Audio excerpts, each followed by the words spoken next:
Selamat pagi, salam sejahtera. Isu hangat pagi ini, warga kepada Menteri UMNO tarik diri daripada Kerajaan Perikatan Nasional. Dipetik dari Malaysia Today, berita sepenuhnya. Assalamualaikum yang berhormat.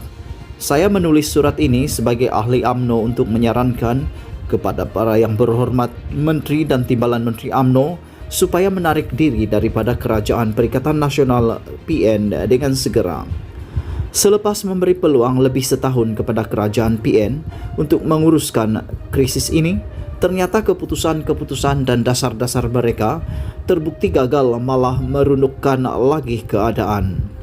Semalam, lebih 7,000 kes jangkitan dan lebih 60 orang telah mati akibat wabak COVID-19.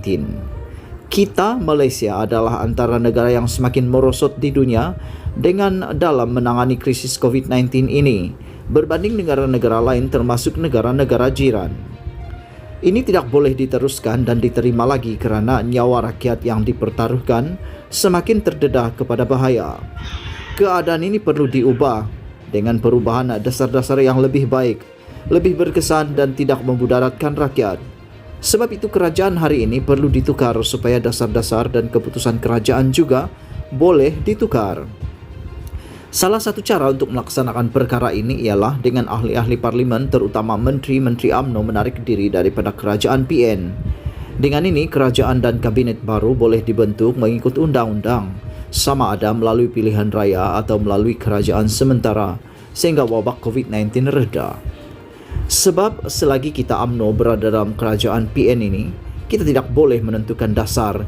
Kita hanya menjadi pak turut kepada dasar yang ditentukan dan diputuskan oleh Perdana Menteri Tan Sri Muhyiddin Yassin dan PPBM yang mengemudi kerajaan. Dalam kerajaan hari ini, kita bukan dikemudi. Kita menteri-menteri UMNO hanyalah seperti anak-anak kapal. Dan apabila dasar-dasar dan keputusan-keputusan ini salah atau memudaratkan rakyat, kita UMNO dan Menteri UMNO yang perlu hadapi kemarahan rakyat. Walhal Perdana Menteri dan Menteri-Menteri PPBM menyorok di belakang tabir, walaupun mereka yang sebenarnya memacu dasar dan menentukan arah tuju. Apabila arah tuju ini ditentukan kerana agenda politik untuk mengekalkan kuasa mereka tanpa mandat rakyat, maka dasar-dasarnya pun akan ke arah itu dan agenda rakyat bukanlah menjadi keutamaan. Akibatnya, prestasi kerajaan yang buruk dan mudarat kepada rakyat. Semalam tular satu video seorang wanita yang kecewa dengan sistem pemberian vaksin kerajaan. Wanita yang membawa ibunya ke pusat vaksin itu nampak amat tertekan sehingga terpaksa meninggi suara kepada seorang menteri yang berhadapan dengannya. Menteri tersebut cuba menenangkan wanita itu, namun suara menteri tenggelam dan tidak kedengaran, mungkin kerana tergamam. Saya simpati kepada kedua-duanya. Walaupun ia adalah satu insiden yang melibatkan seorang wanita, namun insiden ini tidak boleh diambil mudah. Kerana rakyat Malaysia kebanyakannya cenderung untuk memendam perasaan dan tidak meluahkan kemarahan mereka seperti wanita itu, walaupun mereka pun kecewa dan tertekan sama. Diam tidak bermaksud mereka tidak marah di dalam hati ke atas prestasi kerajaan dan menteri.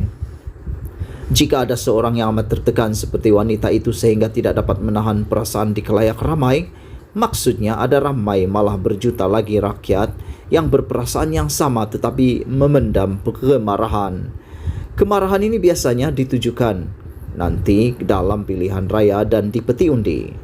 Mereka, yaitu rakyat, kecewa dengan apa yang perlu mereka tanggung dan hadapi sekarang akibat kegagalan dasar-dasar kerajaan. Namun kerap kali kerajaan pula menyalahkan mereka rakyat ke atas kegagalan ini.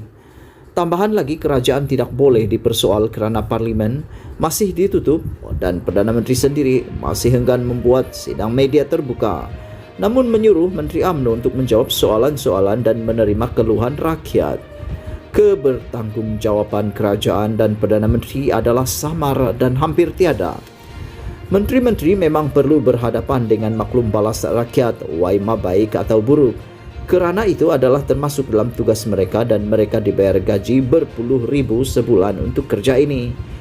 Namun secara tidak langsung, akar umbi UMNO yang akhirnya terpaksa memikul kerajaan PN Tan Sri Muhyiddin dan PPWM ini semakin dibenci oleh rakyat kerana Menteri-Menteri UMNO masih memilih untuk kekal dalam Kabinet Muhyiddin.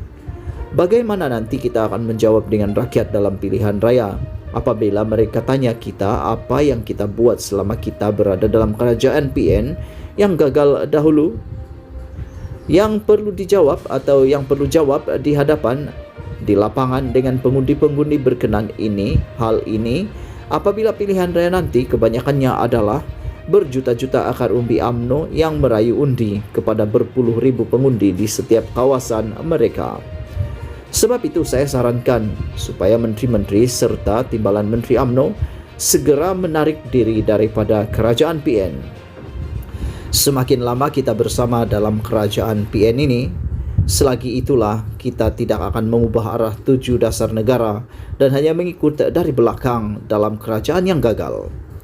Yang menjadi mangsa dan mendapat mudarat ialah rakyat secara keseluruhan, dan yang mendapat tampias adalah akar umbi UMNO yang lebih dekat dan berhadapan dengan rakyat.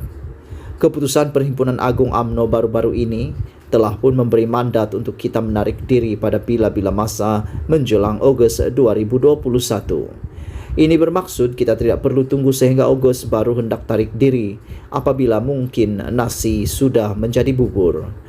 Saya harap sahabat-sahabat saya dalam UMNO yang menjadi menteri dan timbalan menteri dapat membuat keputusan yang betul dan terbaik untuk rakyat dan akar umbi dengan menarik diri daripada kerajaan PN supaya kita boleh mengubah dasar dan keadaan ini secepat mungkin. Saranan saya ini mungkin tidak popular di kalangan pemimpin-pemimpin besar yang berkuasa dan berjawatan dalam kabinet kerajaan PN dan Perdana Menteri. Namun ia perlu kerana perjuangan kita adalah untuk kehidupan rakyat yang lebih baik dan dijauhi mudarat. Apabila kehidupan rakyat semakin buruk dan semakin mudarat, kita perlu berbuat sesuatu. Ikhlas ditulis oleh Isham Jalil. Sekian isu hangat pagi ini. Jangan lupa tekan butang subscribe dan kita jumpa lagi. Bye-bye.